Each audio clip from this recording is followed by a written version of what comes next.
કોંગ્રેસના રાષ્ટ્રીય અધ્યક્ષ મલ્લિકાર્જુન ખડગે દ્વારા ગુજરાતીઓનું અપમાન થાય એ પ્રકારની ટિપ્પણી કરવામાં આવી છે. ગુજરાતીઓ અભણ છે એટલે ભારતીય જનતા પાર્ટી ત્યાંની પ્રજાને મૂર્ખ બનાવે, આ પ્રકારનું એક ગંભીર નિવેદન આપ્યું છે. આપણી સાથે રાજકોટના કેટલાક સિનિયર સિટીઝન છે, તેમની સાથે વાત કરીશું.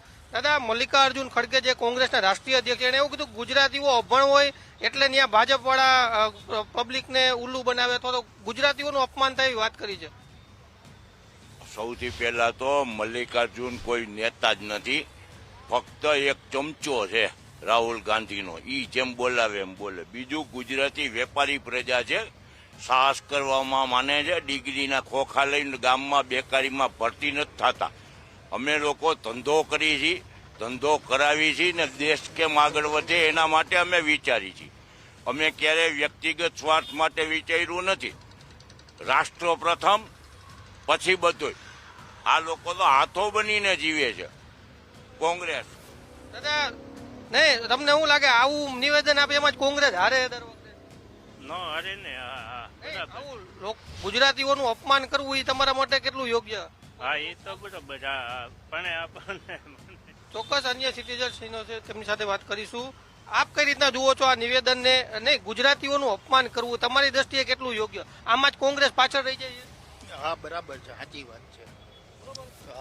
આજે દેશની અંદર ગુજરાત છે એ ટોપ 5 માં જીડીપીમાં સૌથી મોટું કોન્ટ્રીબ્યુશન ધરાવે છે. તેમ છતાં ગુજરાતીઓ વિશે આવું નિવેદન આપવું કે ગુજરાતીઓ અભણ, આ કેટલું યોગ્ય છે? પણ માણસ જેવો હોય એવું બોલે, એ એવો હોય એટલે એવું બોલે. કોંગ્રેસી એવા એટલે એવું બોલે. આવા નેતાઓને લીધે જ કોંગ્રેસ હારી જાય છે. હિસાબે જ હારે, પોતાને પોતાના પગમાં જ કુવાડવા મારવા જ. આવે એક સીટ આવે અને કાંઈ નહીં તો ભાજપની સામે લડવા નીકળાય. એ પહેલા તમારી હેસિયત કરો, તાકાત કરો, પછી આવો ભાજપની સામે. આવા નિવેદનોથી બચવું જોઈએ, કેમ કે આ તો નુકસાન કરે પાર્ટીને. અને પાર્ટીને નુકસાન જ કરે. બચવું જ જોઈએ આવાથી. નાને તો કાસલા પકડવા જોઈએ. કાસલા પકડવા જોઈએ એના. આવું ખરાબ ન બોલવું જોઈએ, બીજું કઈ નહીં.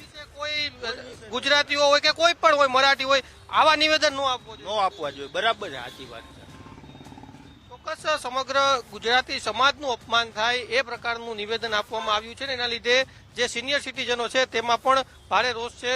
જી કાકા, ગુજરાત હરમેશ દુનિયાને દેશને દિશા આપનારો પ્રદેશ છે ને ગુજરાતીઓમાં એટલી બધી ખુમારી ને ખુન્નસ છે કે આજે વિશ્વ અશાંતિમાં પડી રહ્યું છે, ત્યારે એક ગુજરાતી પોતાના સ્વાર્થ વગર નિસ્વાર્થ ભાવે રાષ્ટ્રની સેવા કરી ને ગુજરાતને હિન્દુસ્તાનને કેમ પ્રગતિના માર્ગે લઈ જવું એના માટે વધે છે.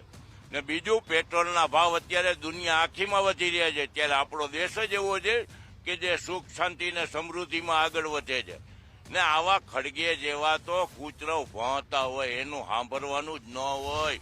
અને ગુજરાતની પ્રજા જવાબ આપશે. વર્ષોથી 25 વર્ષથી જવાબ આપે છે, એટલે તો મોઈ નાખી કોઈ છે ને આ સુધરવાના જ નથી. આ તો પાકિસ્તાનનો પટ્ટો બાંધીને ફરનાર કૂતરા છે. ચોક્કસ ખૂબ જ ગંભીર ગુજરાતીઓના અપમાનજનક ટિપ્પણી છે તે કરી છે ને તેને લઈને રાજકોટમાં પણ જે ગુજરાતવાસીઓ છે તેમાં રોષ જોવા મળી રહ્યો છે. કેમેરા પર્સન અભય ત્રિવેદી સાથે ગૌતમ બેડા, ગુજરાત ફર્સ્ટ, રાજકોટ.